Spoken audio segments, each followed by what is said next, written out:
What up? It's your boy Bass, and you tuned in to Ends Podcast. Before we start this next episode, we want to take a little time to thank one of our proud sponsors, Redeemer Center of Life, who has been helping the Northside community for a long time. And some of the ways that they've been helping the Northside community is through youth programs, also housing projects and community outreach.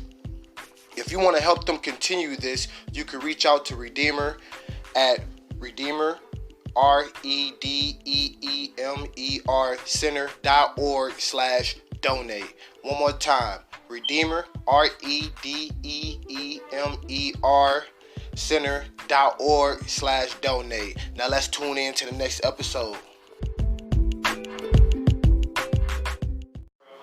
What up? It's your boy Bass, and I'm sitting here with Simon, and we here at Venture North Bike Shop over North. Best shop in town.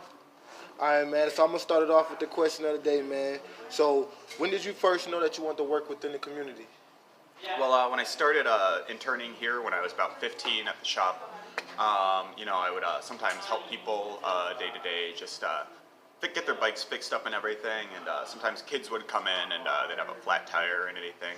I'd help them get their bikes fixed up, and it just felt really good to see the kids going and leaving out the door with a smile on their face and going to ride their bikes with their friends, and I feel like working here I can really make a difference in the community. And I guess around that age is when I first realized that I wanted to work in a community setting where I could help people.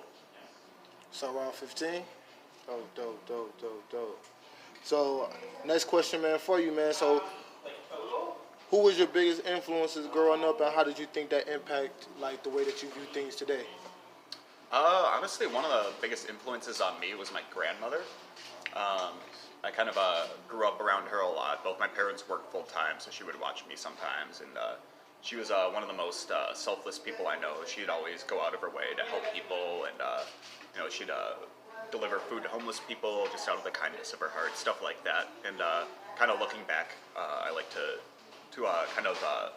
think rather than what would Jesus do. I mean that as well, but what would my grandma do? Yeah. She just always was so on top of things and knew how to be a good person. Yeah, that's nice, man. Nice, man. Grandma's always playing. Oh yeah. Plus she made really bomb ass brownies. Always go over there and she'd have some goodies waiting for me. So. Man, that's good, man. I had that growing up. Man, so what did you learn growing up that played a large role in your success today? Let's see. I guess growing up, I just learned kind of how to persist with things, until the job's completed. I'd say I've gotten a lot better about following through. When I was a little bit younger, I used to kind of just give up if I didn't get something the first time. But my advice to everyone out there is just keep trying, keep following your dreams, keep doing what you want to do until you get there. Even if you don't get the success you want, you at least learn something along the way. Okay. So, about to end this interview, man, but if you had to end this interview with one word, what would be that word? What would be that word? Radical. How about that? Radical.